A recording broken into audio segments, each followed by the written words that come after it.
وا ئێوارەیە و شەقامی شار وردە وردە پشتی ماندووی هەڵئەبڕێ و بە ئاستەمێ تۆزی پۆزی کوڵە دڵدار و کۆترە ئەویندار و نمەی شەو نمە ئارەقی هەژارن لەسەر شان و ملی ئەمڕۆی ئەسرێ.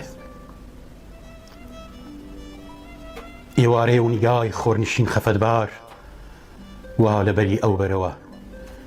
لە ملەی ئاسۆی دەمکەلەوە پەنجەی لاوازە تیشکێ دوا ساتەکانی تەمەن ئەژمێرێ و ناو بە ناوێ سوور سوور وەکو گوڵاڵەی سەرمەزاری قازی و زەرد زەرد چون لیمۆی بەشنی جۆزەردان و سپیش وەکو ڕیشی مەولەوی. ئێوارەیە و ئەم ئێوارە دڵتەنگە بەخۆی و تەنکە مژێکی هەنا و کزە بەئەیەکی ساردی هەناسەوە کە هات دەستەکانی وەک لەپی برسێتی لەرزۆک و قاچەر ئەکەوتن و هەڵ ئەسانەوە و چاویش مۆلەق لە سێرەی تارمایەکی خەتردا ئەبریسکانەوە.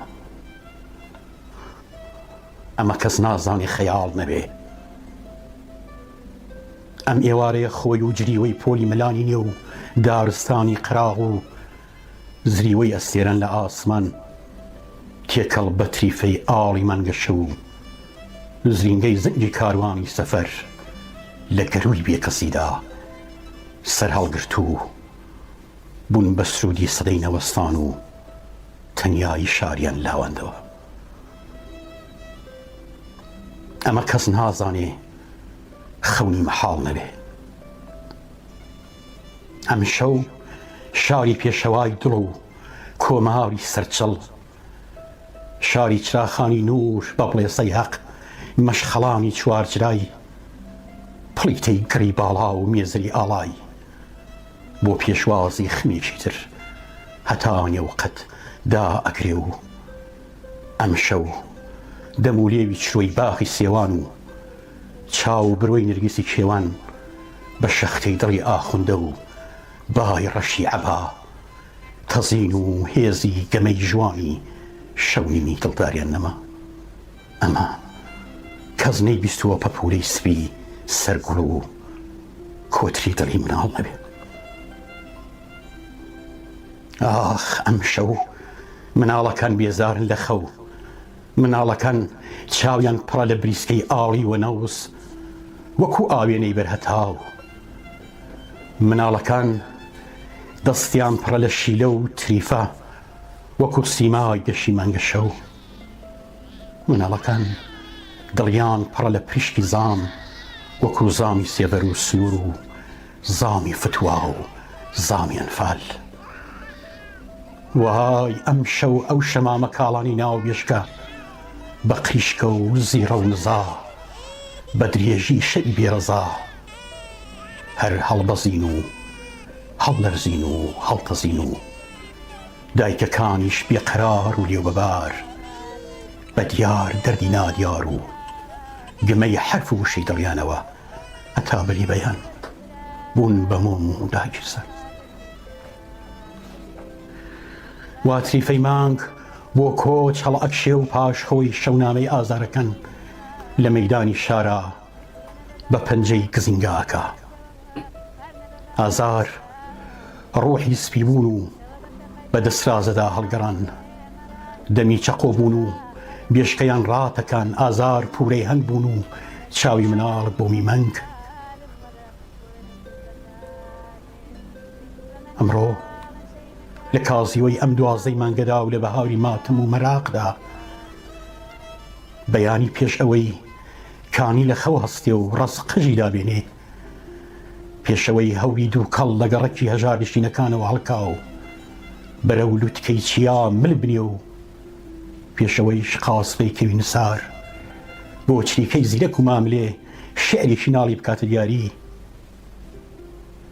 کچی بەیان بە ماکسیەکی کەمڕەنگ و شاڵێکی سەوزی کاڵ و قژی تاڵتاڵەوە بەسەر پشتی داشامەجیدا بەرەو چوارچرادا ئەگەڕێ و ئینجا لەوێ وەستانێک و لەوێ وچانێک و تری ترم بەیان یەکچی ئەم بەیان یەکچە هاتنی ئەمڕۆیی لە جاران ناچێ. ئەمڕۆ ئەو نە سورمەی چاو و نە سوراوی لێ و نە پەرچەمی خاو نەستیان و گوڵی بەرۆک و نەچاوی کە هێتاوی پێیە. اینجا لێرە دامانێک و لێرە ڕامانێک ڕامان لە خەیاڵی ئێوارە و خەونی ئێوارە و لە زریکەی مناڵە شینجێڕەکانی شەو. مناڵەکان بیست بوویان، مناڵەکان نووسی بوویان هۆ نیشتمانم لە ناو مێژووی خنکاوە تۆ وەرزی پەڵەی سەوزی تو ڕەشەبای دەشتی قاقڕ هەوری ڕەهێڵت ڕاو ئەنێ تۆ مەملەکەتێک لە نووری تو تاریکستانی جەهل و خوێن چەمۆڵی هەتاوت ئەنێ. نیشتمانم وا هاتن پیلانە پیلان زریانە و تۆفانە وا بەڕێوە، زریانی گەورە و بچووک، تۆفانی دوور و نزیک، گەورە چون برینی قۆڵی نیشتمان و بچووک وەکو تەرمی هەڵەبجە، دوور وەکو بای بیابانی خوار و نیزی وەکو دوازدەی جۆ زەردان. مناڵەکان وتیان هۆ نیشتمانم هەستە سەر پێ و چاوت لێبێ وا هات، تاعون هات و تاوان هات و تەتەر هات، وا هات گولی هات شێرپەنجە هات و لە هەواوە بۆ دار گێلاس و دار هەنارەکان پەڕێوە، وا هاتن خێڵ و هۆزی پێدەشتی لم و سەحرای ئەنگوستە چاو سمبلی داڵ و قەمە لە تەختی سینەدا کوترا و وا هاتن بە شاڕی خەلیفە و بابی عالیدا بە تۆنێل و هۆڵە ڕەشەکانی فتوادا بە تازیانە و قامچی زولفەقار و شمشێری دووسەری سەعد و جەڕاحەوە بەسەری ئێسک و پروسکی ئەهورا و کانی و گوڵە گەنم و گەزیزە و گوڵە باق و ئاسک و تەوار و هەڵۆی شاقدا هاتن. وا هاتن نیشتمانم غازی و ئەنسار و قزڵ باش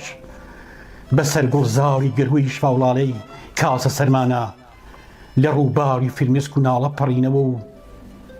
بۆ سووتاندنی ئاگر و خنکاندنی ئاو بۆ قەڵای لە بزێڕین و سوارەی مەریوان و بۆستنی کۆمار هاتن. مناڵەکان وتیان هۆ کوردستانم هەستە سەر پێ و ئاگات لێبێوە دووکەڵی ڕەش پەڵە پەڵە و سەرتاپا ڕەش، دووکەڵی دەروون ڕەش و چنگ و دەدان ڕەش لە تۆرەمەی زنجیر و قەمە بە ئاسمانی نەوحەی کەربەلادا دێ و خۆی لە هەتاولا ئەدا، خۆی لە باران و خۆی لە بەفرلا ئەدا، دێوە هەر دێ و لە جەمارانی جەنگەڵ لەنگەر ئەگرێ و پەبکە ئەخوا و ئەو دووکەڵە ئەقڵی ڕەژ و هزری خەڵوزە و بۆ ئەنفال ئەچێ. ئەم دووکەڵە هەڵمی خوێن و مەمکەشیر و بووکەش و شەی دوای مەرگە و لە سەرزەمینی داد کوژراودا بەرەو ئاسمان بۆ لای خوا ئەچێ و ئەم دووکەڵە لە کارگەکانی حەوزە و حوجرەوە غەزەبی لور خواردووە و بە بەردەبازی ئەخەوان و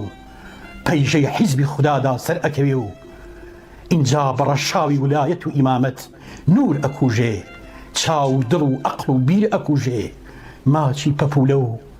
جارە گوڵ و باخە ڕەز ئەکوژێ، سۆزی ئەویندار و لەرەی بازنە و پەرچەم و سەر و بژ و دەنگ و ڕەنگ و فڕین و پێکەنین ئەکوژێ و پاشان ئازادیش خۆی ئەکوژێ. وا هات نیشتمانم وەی شومە هاتی ترێری عەبا لە شان دێ، وا لە ناو دووکەڵەوە دانیا سوڕ هەستانە سەر پێ و لە پێشی پێشەوە جەلادی ژمارە 13 بە تاو بەرەو لای ئێمە دێ. سنەوتی ئەخەوان دوێنێ لێرە بوون و شاریان سەربڕی، سەقز ئەڵێ ئەنسار لێرە هێشتا بوون و خوێنیان هەڵمژی، لە مەریوان قودسیەکان بە خەنجەر چاوی زاوزەیان هەڵکۆڵی، دەنگ دێ نیشتمانم دەنگ دێ. ئەوە تۆزی پێش ئێستا قاڕنێ و قەڵاتان و ماین بڵاغیشیان کوشت. وا هات لە ناو دووکەڵەوە بۆگەنی ئیمام کەڵبەی خومەینی و چنگی خەڵخاڵی گەیشتە بەری سەد و دەور و پشت. هۆ چوارچرا کەم هەستە سەر پێ و ئاگات لێبێ، ئەوان بۆ سەری مەحارب و مخەڕب لە جەنگەڵەوە دێن، جیهادەوە بەر نەکەوی. جەنگەڵ نشینان بە فتوا دەران ئەڵێن خوای سەرزەوی. مناڵەکان ئەڵێن بەری بەیانە و خوای شەڕگەیشت، ئایەتی خوێن گەیشت و ئابداغ سوڵتان پەنای بردە بەر مزگەوتی سوور، باغی سی سەڕوت و ڕەجاڵ تەنیا لەگەڵ قیژەی چەند زەڕ نەقوتە خۆی لە ئەشکەوتی سەوەڵان هاویشت پیلانە پیلان. ئەم جاریان کۆستێکی تر لە هەرێمی فرمێسک و خوێن میوانە، کۆستی 59 شۆڕەلاوی هانابەر و چرۆی داری پڕسەمەر. ئەم جاریان سەری پۆلێ ئەستێرەی ترمان کراونە نیشانە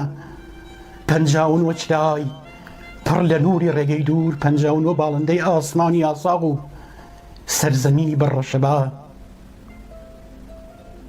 بەتەمەن هێندێکیان تازە لە سەرەتای فریندا بە لەشکری چەقە و پەتی عەمامە بە چەقەڵ و کەمتیار دەورە دراو وا جریوە و شین و ڕۆیان مردوەکانی لە خەوەسەن. دایەکیان مەگری فەواری خوێن و برینی هەڵچوو. ئەمڕۆنیە و دوێنێش نەبوو ساڵەهای ساڵە لەم نیشتمانە گەردەلوولی مەرگ و وێرانی بە چنگاڵی خوێناوی گەروی قەڵای سەبووریمان ڕێک ئەوشێ و شوێرانە خۆی لە بنداری ژینمان تون کردووە، بەڵام پیرەدار خۆی تون ڕاگرتووە. ساڵەهای ساڵە ئەژیهای چەند سەر لەسەر سنگی هاوار و ناسەمەن پەپکەی خواردووە و مەخابن هەر نەبوو ڕۆژێ لە ڕۆژان لایەکی بەڕەحمەت ئاوی ئاسوودەی هەڵکاتە بن درەختی نووسەمە. دایژیان ئەمڕۆنیە دوێنێش نەبوو ساڵەهای ساڵە لەسەر ئەم خاکە پاکە سێبەری جۆلانی پەتی سێدارە وەرزەکانی ئایندەمان ئەترسێنێ و ساڵەهای ئەقڵی خەزان بەسەر ڕەزان و بغزی گاسنجی پیاوانی جەڵدە و فێ بەسەر کێڵگەی برینا ئەگرمێنێ و ڕۆ ئەچێ و ساڵەهایە لەم هەرێمە هەر مەسیح لە خاجەدرێ و هەر حەلاجە ئەسووتێ و خۆڵەمیەشی بەدەم ئاودا درێ. دایژەن هیچ پێویست ناکات لە شینی کوڕی لە دەست چووت خەمدا دگری و ڕوومەتت بە خوێن بڕەنجێ. ئەخر قەڵایستەن بە خوێن ئەڕۆخێ و شەهیدان کاروانی سووری بەرەو ئازادین و لەولاوە لە سەرکەوتندا شەفەق لە سەری پیرۆزی ئەوان و تیشکی خۆر لە ناو دەستی ئەوانەوە پەرشنگ ئەهاوێ و بە گۆی زەوی ڕوح ئەبەخشێ. سرنج بدەن موژدەی سەرکەوتن لە کرماشانەوە بۆ شامات و شاروێران و چۆمی مەجید خان و هەموو گەلی کوردستان. دایکیان مەگەر نازانی شێر و پڵنجی لێڕەوارەکانی بێستون و داڵاهۆ شاپورەکانی ڕۆژی هەڵمەت و تنگانە چۆن لە تۆڵی ئەواندا هەتاویان کردە سنگەر و 59 جار پەیکەری جەلادیان لەرزاند و سێدارەیان بەزاند و 59 ڕووی سەربەستیاندا لە یەخەی ئازادی. دەبا ئەمڕۆ و لەم ڕۆژەدا لە ڕۆژی خۆڵباران و مانگگیران و ئەستێرە کوژراندا لە ڕۆژی پەرپەربوونی گوڵ و هەڵقرچانی دڕ و کوڕقڕاندا دوای 27 ساڵ 27 جار لەبەر پێی دایکی شەهیددا چۆکتا دەین و 27 ئەستێرە لە یەخەی جۆزەردانی ئەم ساڵی چوارچرا بدەین هەتا دژ بە تاریکی هەڵیان کاو. لە میادەشدا 59 چەپ گوڵاڵەی سوور و 59 نرگسی خۆشەویستی لە یەخەی تۆ بدەین ئەی مەهابادی خوێن و سێدارە. بەڵێ دایکن ڕەنگی سووریان بۆیە خۆشەوێ موژدەی شەفەقی لێ دەرئەکەوێ. دڵێم سرم دێشێ بابەنیان هەر دلێمان نەبیراوانم دەکاتەوە ژانێ دەوەرن برای نەبرادەری نەگیانێ کوڕاورێکم بەر بۆتە دەروونێ هەر دەروونە خانێ کوڕە بەبای دەکوشێتەوە هەر نەبەبارانێ گەوە بە تەقەی پاوەچان پێمەڕان نەوەڵا هەر هەرامەتی بەگڵ وە سەردانێ سەرگەرداوان و خەفەت بارم وەرە بۆیە دەست لێک بەردانێ کوڕە مەناڵە شەیدەکان مەناڵن